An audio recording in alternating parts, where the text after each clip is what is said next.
Hey friends, this is Eunice. Thank you for joining me today. Today on my Coffee Chats with Friends, I have my new friend Sarah. Now, I really wanted to have Sarah on because she and I actually met virtually through a mutual friend. But as she and I got to know each other this past year, I have been amazed by her testimony. And so I just wanted to share her with you guys because I feel like she has such a message that the Lord has given her through some massive trials in her life. And yet the thing that I have always found remarkable when I've talked to her or we've texted or whatever is I just feel just the peace of the Lord through her testimony and through her life. And so I just wanted to pass it to you, Sarah. And if there's anything that you want to include in your intro, please do. Like, let us know about your kids and things like that. Yeah, thank you so much for having me on. It's really fun, and I've really loved getting to know you as well through Zoom Yeah. and Instagram. But yeah, I'm really grateful to be here. And I live in Ontario, Canada, and I have two daughters who are 2 and 4.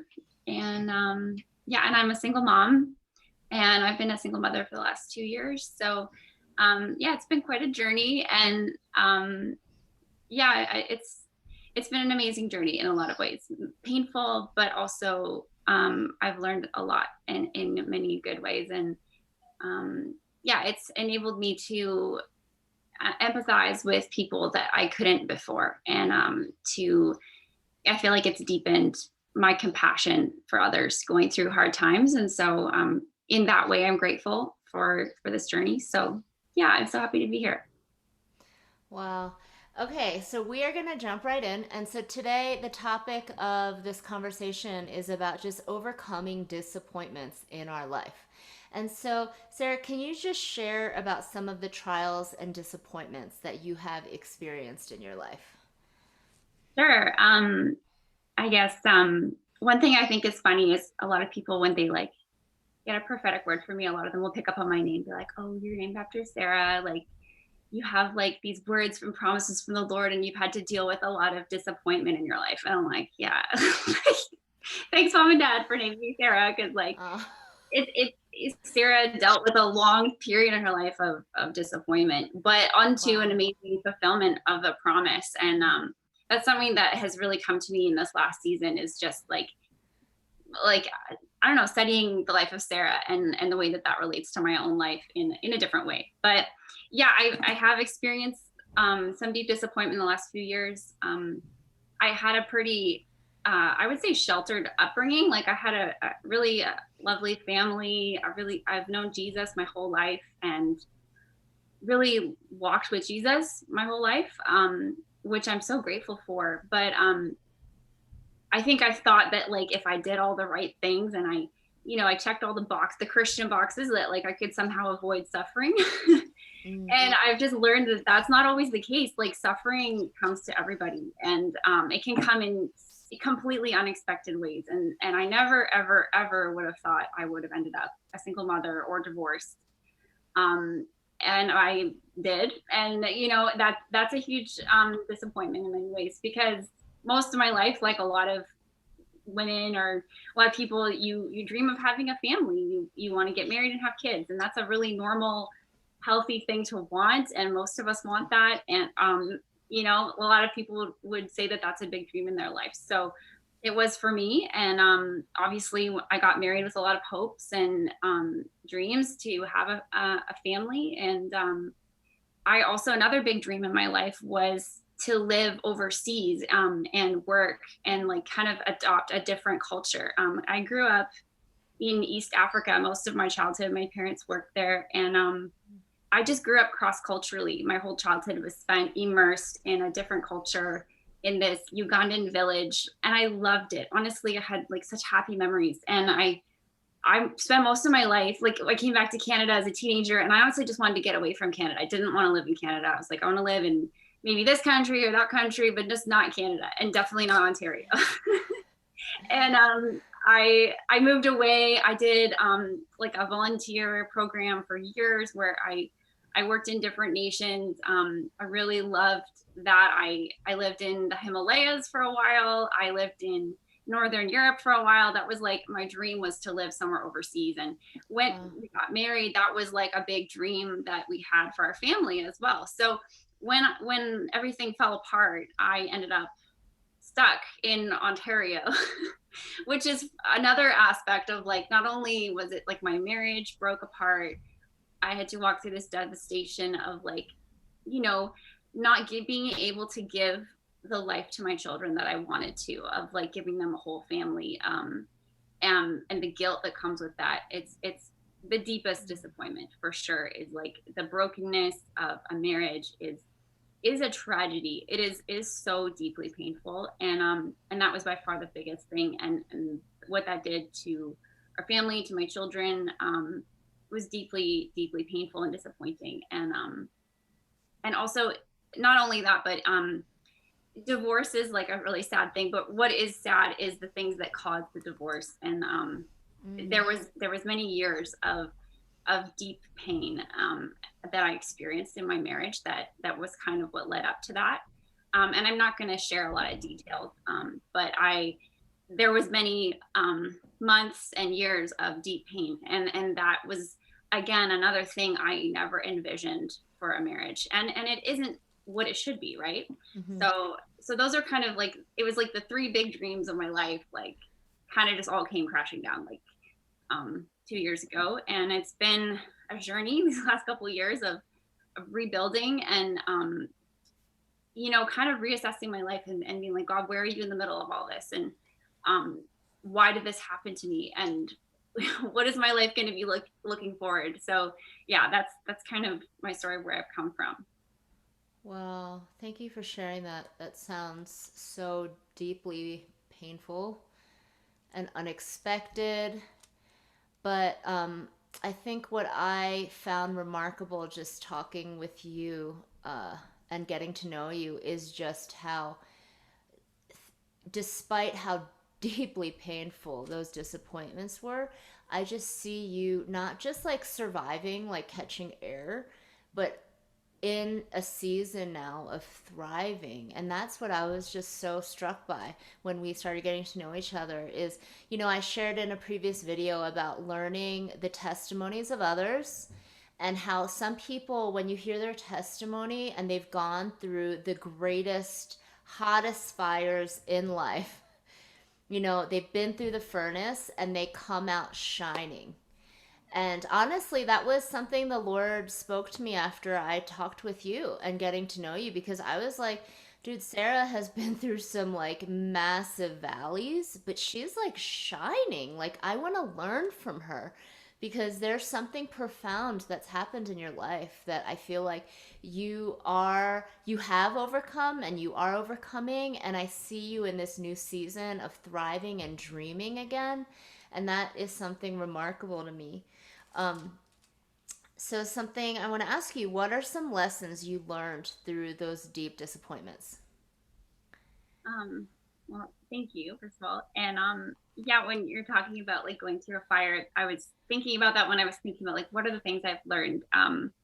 Is when you do go through a fire, it really tests and purifies and burns up everything. And so that you don't have much when you come out of it, it's like you don't have much left. But what you do have is what remains, it's like the real Yeah. stuff. And like I feel like Mm-hmm. I've come through with like these little gold nuggets of like, I don't know a whole lot, but I know this. and Yeah. and and so those are the things I try to share, is like I don't have all the answers, but like by any means. And like I am not still on my journey of healing, and like I'm still like feeling super broken a lot of the time, but it has been a gradual process of healing the last Mm-hmm. couple of years. And I feel like, yeah, those things that the Lord has showed me have stayed. I actually had a dream during my marriage, but I had a dream where my house burned down and it got rebuilt. And the only thing that was left in the house from the first house was the fireplace. And the fireplace had this plaque above it, and it got refinished. They refinished the fireplace in marble. So it used to be like brick, and then it was marble. and it had this gold plaque, and it said, "The place I fellowshipped with Yeshua," which was like a really Oh, profound whoa. dream. Like I have lots of dreams, but sometimes like dreams will really stick out of like, okay, that wasn't a pizza dream, that was like from God, you know. So that's been like something that's really true, is the thing that has remained has been the places where I connected with the heart of Jesus through the difficult times. Yeah, and so one of the main things I feel like I've held on to in the midst of the painful times was an eternal perspective. I think that was something that God kind of, I went on a journey for a few years, like in my early 20s, of learning about what is eternity and what is the hope that we really have. Is our hope in this life, or is our hope in eternity? And that was something God kind of taught me as like a young adult. And I was like, that's really cool, but it hadn't really been like tested and like put into my heart of like, no, this is really the real thing. And I don't think I would have come through this experience in the same way without that. I think I would have given up, honestly. I think I would have given up on myself. I think I would have given up on God in a big way. I know I would have given up on my dreams for sure. It's just like having an eternal perspective enables you to endure suffering in a completely different way. Because if our hope is on this life and our life being all peachy keen and a cakewalk for the rest of our lives, like it's just not going to happen for most people in the world. Like we're born into a really broken world. We're born into a war, essentially. And if you think that this is it, it gets so discouraging because we face all kinds of things. And like, I definitely think that I hope most people don't have to go through what I went through and like broken marriages, but it happens so much. And I think what really anchored me through everything was just this hope of, I'm experiencing all this loss and pain that it just looks like there is no resolve. There will like, how could this ever be resolved? Like, how can there be any reason? How can there be any like hope for this? Because there's no answer for this. Like when my marriage ended, I had a 3-month-old and a less than 3-year-old. So 2 kids under 3. I was like up all night, every night for the first year, and like because she didn't sleep through the night, and then I had to get up with my toddler, and like it was crazy. And not only that, but like I'd wake up multiple times in the night, and like my adrenaline would kick in because I was going through so much stress and so much pain, and my imagination would just go wild. And I would not only be woken up, but I wouldn't be able to get back to sleep. And so I'd be running on like an hour of sleep, then like getting up and taking my kids to the park for the whole day by myself. No. Like I had moved to a new city. I barely knew anybody, but like those like I think of like my journey, like that first year, man, was like, it was gritty. It was so hard. And I am like not gonna like sugarcoat any of that. And God did speak to me. He's like, it's gonna get better, and it's gonna get like gradually better and better. And I would say it has continued to get easier also as like kids are sleeping now, and like, but also things in my life have gotten better. And yeah, like the really hard times at the beginning, I don't think that in those moments you're like, oh, having all this wonderful revelation from God of like, oh, there's going to be purpose to my pain and all this stuff. But like, you just really have to keep going, and not give up. It's just kind of this, like, I'm just going to keep going no matter what. And that's all I know. I have enough for today. But I think that the hope I have of like, okay, I'm being misunderstood by these people. I'm experiencing all this pain and loss, and like, yeah, just all this stuff. But in the resurrection, in when Jesus returns and everything gets made right, this is all going to be made right. And I think that was the only thing that gave me peace, was knowing, okay, one day this is going to count for something. And like my tears and my suffering, like not only can God redeem that partially, and I believe God will redeem things in our lives, like he does that, but the full redemption will come in the resurrection, when we're living with Jesus and we're in a perfect world, the way that the world is meant to be. And like we all have that. We all have this knowledge that like life is not as it should be. Like there should not be suffering. It is so sad. And we have an enemy. And I think sometimes we get mad at God, like, God, why is there suffering in the world? But we're getting mad at the wrong person. It's like we have an enemy who hates us, who's been after destroying Mm. humanity. Yes. And that is the reason for the suffering. And it's not because of God, you know? And that's a whole other subject. But I think just that anchoring of like God saying, like, I'm gonna fix this. You don't have to fix it. You don't have to avenge yourself. You don't have to try and clear the record for everybody, but like God is the one who gets the final say. And Amen. it may not make sense. You know, I may not understand a lot of things until eternity, but you know, continuing to believe and hope now, I believe has ripple effects in eternity, and it's going to be worth it. Like spending forever and ever with Jesus, and you know, even Yeah. being having restored relationships with people who I have broken relationships with now. Like that's another thing that gives me a lot of hope. You know, in eternity. So I don't know if that makes some sense, but that's definitely been like one of the key things that's kept me going.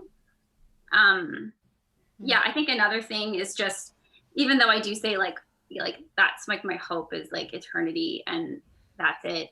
I do believe that Jesus also brings redemption now in our lives. And I've been thinking a lot about how Jesus said, like, I came to set the captives free and release people from darkness. And like Jesus doesn't leave us in our bondage and in our pain and our trauma. He doesn't just say, like, oh, you can just experience my love here in the middle of your like injustice situation. He actually comes and brings breakthrough. Mm.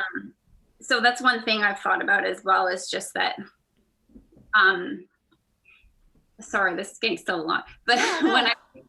when I was thinking today when I was driving just about like trauma, and when you're experiencing trauma, you can have a traumatic event, like say you live through an earthquake and then you have some PTSD afterwards, and you know, but you can heal from that traumatic experience. Like, wow, this terrible thing happened to me, but it just happened one time, and then you can kind of like heal. But if you're being re-traumatized consistently, if you're living in a war zone or something, Mm-hmm. you cannot heal while you're being traumatized.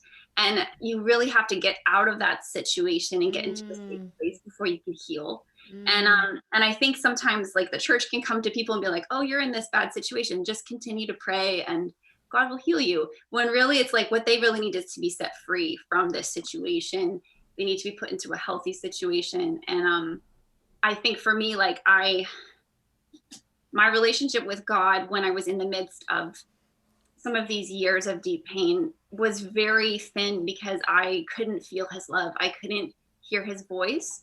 And a Mm. lot of that was because when you're experiencing pain from somebody who's supposed to love you, it Mm-hmm. really warps your perception of who God is. And especially as like, for example, with like I haven't experienced this, but if a child is being abused by their parents, that's going to warp their sense of reality and like what a loving parent is supposed to be like, and that in turn will warp their perception of God. And I Mm. think when Yes.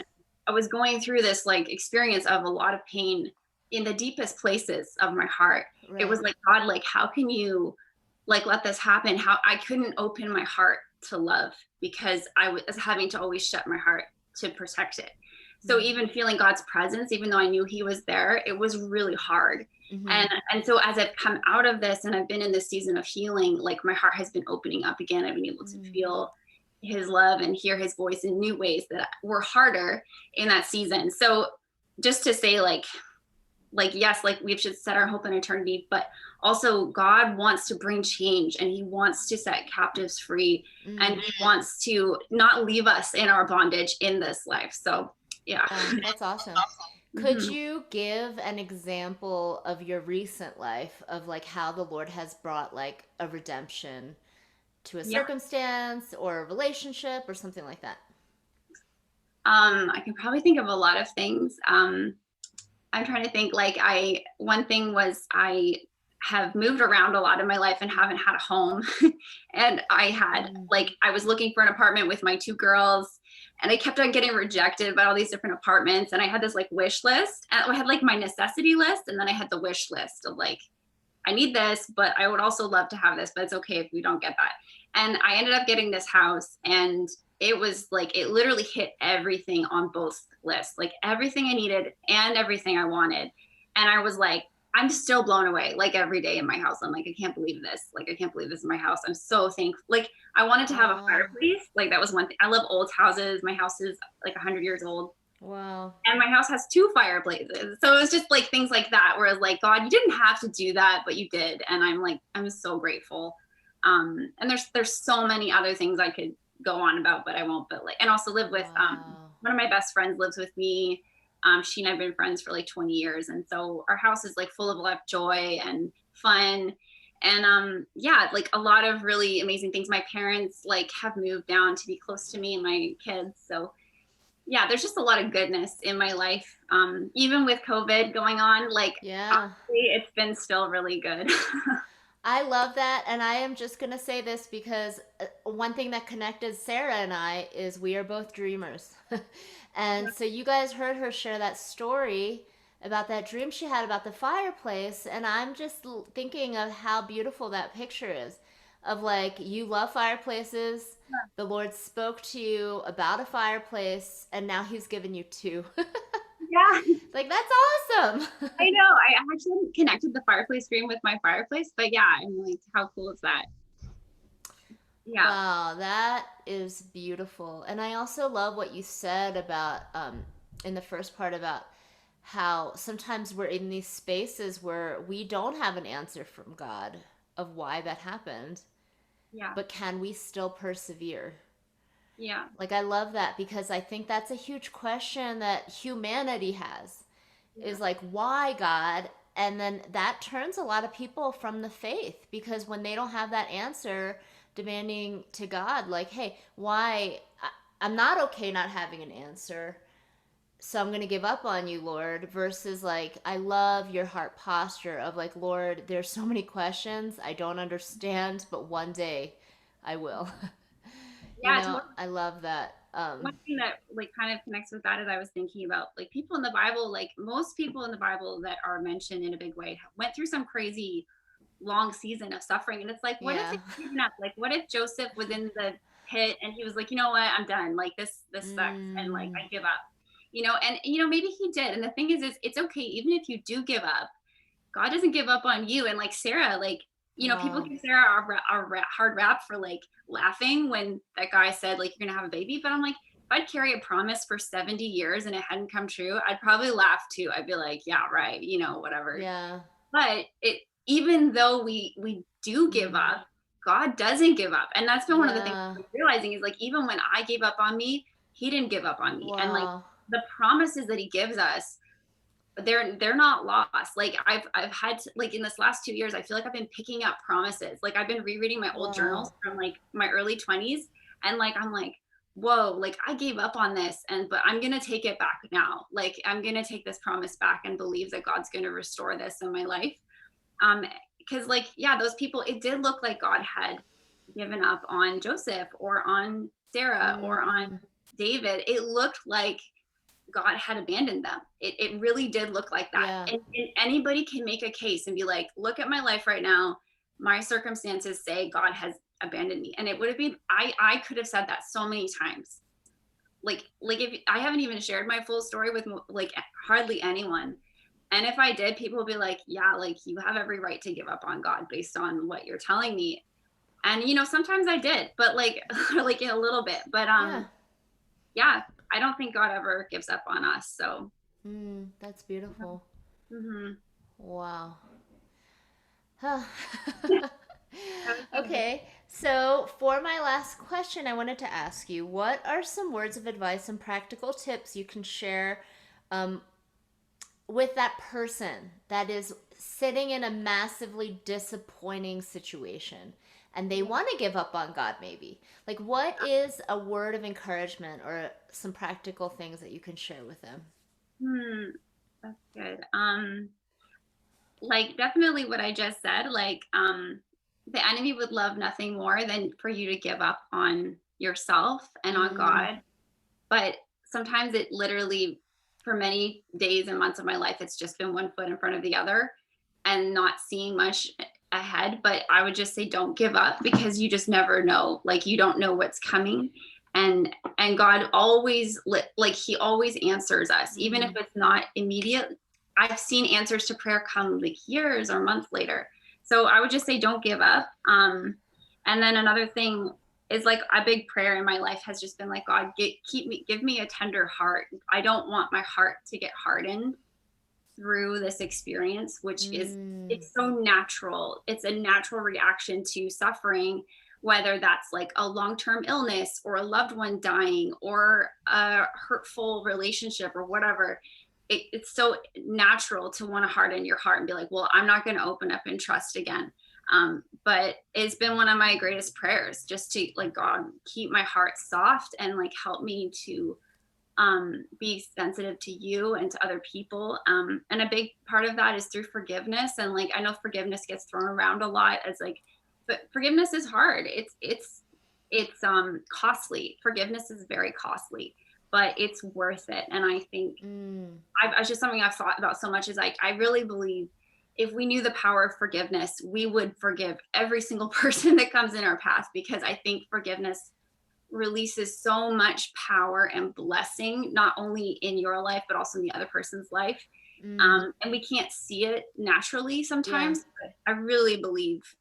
And so actually one of the other major things that I would say to somebody going through a disappointment is don't let an experience or any person's behavior cause you to like create, just to damage your relationship with God and derail or change how you see God. And I think that's something that I've really warred for, is just, no person, no living person or no experience is powerful enough to change my perception of God. And I think that if something does change your perception of who Jesus is, it shows that you don't actually know Jesus as well as you think you do. Because I think, Jesus is the only thing that has stayed consistent through my life. And I won't allow any other person's behavior to change or distort how I see Jesus, or to destroy my relationship with him. And so I would say, like, just cling on to him. He's like the cornerstone, the rock. He's the only thing that doesn't change. And so I know I've seen it happen so easily. It's easy to give up because you feel let down by God. But yeah, like the story isn't over. And like a lot of times we can be hurt by like loved ones or even by church leaders. And that is a big one, like getting hurt by church leaders. But it's like, yeah, those people are broken sinners too. And that person shouldn't be powerful enough to change how you see God, Yeah, I think that's a big one. Another big thing though, on the flip side of that is like people are broken and like they will let you down. And it's important to realize like people are going to let you down. But at the same time, like I've experienced an overwhelming amount of love and support in the last 2 years from my church and also from my friends and family. Like I've never experienced anything like it in my whole life. And so I think it's like we can get really bitter at Christians, and like there's some Christians who've done some horrible things to me even in my life, but the majority of them have just, and Christians, non-Christian, doesn't matter, like, but through other people, God has showed his love to me so much. Like when everything went down and we separated, somebody dropped off their car who didn't even know me, was like, here, you can use my car for a couple months until you find one for yourself. And like I stayed with an incredibly kind family for the first 6 months. They just opened their home and let us live with them. And I had my crazy 2 kids running around messing up their house. And I was like, I'm a hot mess. Like I showed up in my church and nobody knew me. I'm just like, hello, I'm Sarah. I'm a big mess. My life is crazy. And everyone just like was like, hey, like I bring you food. Can I bring you coffee? Like I felt so loved and accepted. And I think that I've just seen the beauty of God through people. As I've also been hurt through people, but I've also seen God's love moving through people. So that's another big one, is I'd say just reach out for help. Like don't go through things alone. You cannot get through this stuff alone. Like I have had to lean into people and be vulnerable and be like, hey, look, I'm not okay. Like I need help. Also, like go to therapy. Therapy's awesome. I'm a big fan of counseling and getting help, we can't do this alone. Like I'm a huge fan of that. And I think it's so important. Yeah. Well, I love that. Well, and thanks for pointing that out, because I think when you're going through trials, especially in life, but especially when you're going through really deep, dark times, it Yeah. is so easy to focus on, like, let's say there's 30 different people in your life, and two of them said horrible things to you or did horrible things to you, and to forget, like, the 28 people that are trying to love you, serve you, like showing God's love extravagantly, like that family who let you live there for 6 months, or the person with the car.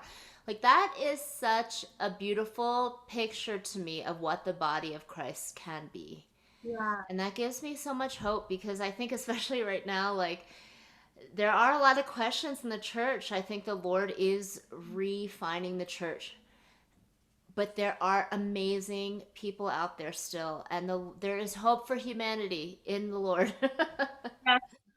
So I Yeah. love that you had that support system, because,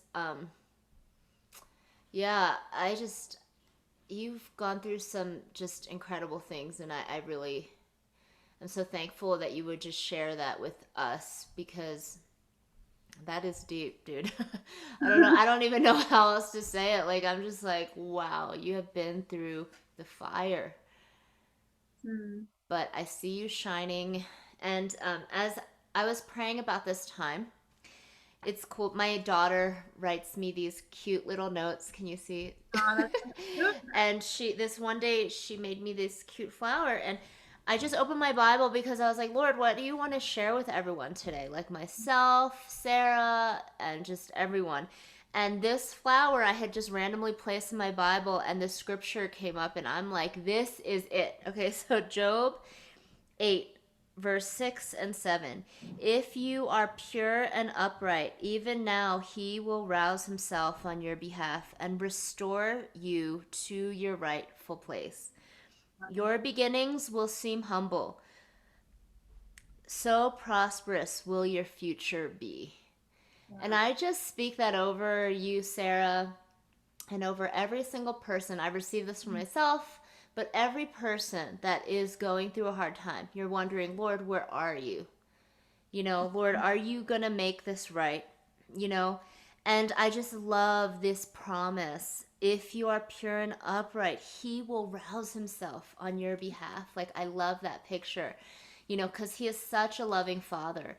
And something else I want to say to you, Sarah, just as we close this time, is you as a mom taking a stand to not be offended, to forgive, is changing the generations. Hmm. You are taking a stand for your daughters, in a way, like in such a profound way that we can't even see right now. But it is Hmm. shifting your generational line, and it is shifting their future, because their mom is a godly woman who is taking a stand for Christ. And even though she doesn't know all the answers, she is persevering, and she is not giving up, and she is still clinging on to hope and Hmm. passing that legacy to her beautiful daughters. And so I just want to bless you with that, because I see that over your life. And I just want to bless every single person out there just listening to this story, and also wondering, Lord, what is the hope for my kids? Hmm. If you take a stand, you are shifting your generational lines. And I'm just so grateful, for just strong mothers like you. Like, I saw on Instagram this past week, you were building a playground in your parents' backyard or something for your kids. And I'm like, you are literally Superwoman. How are you building this thing? But I think that's such a beautiful picture of just how you love your children so well. Hmm. And Thank so I hope that you receive that. And I'm just so excited to see what the Lord is going to do with your life, because you have a testimony that is going to ring throughout the world. oh, thank you. So, yeah. Do you have any last thoughts before we close, or are you good? But yeah, I was just thinking while you're talking about that verse, like those who sow in tears will reap in joy, and that's Mm, like a big verse. And I think it's so true. Like when you go through hard things, as most of us do, like you can take that as a promise to the Lord and be like, because I have sown in tears in this area, I am going to reap in joy in this area. Amen. And that's something I feel like he's really said to me a lot. So yeah, just keep that one in your pocket. That's a beautiful one. Yes. Yeah. Well, I received that too. So thank you so much. And I just want to thank everyone for listening. I hope that this conversation encourages you guys to just keep clinging on to the Lord, even in those uncertain times. Yeah. So have an awesome day. And Sarah, I just bless you. I bless your daughters. Bye bye. Thank you.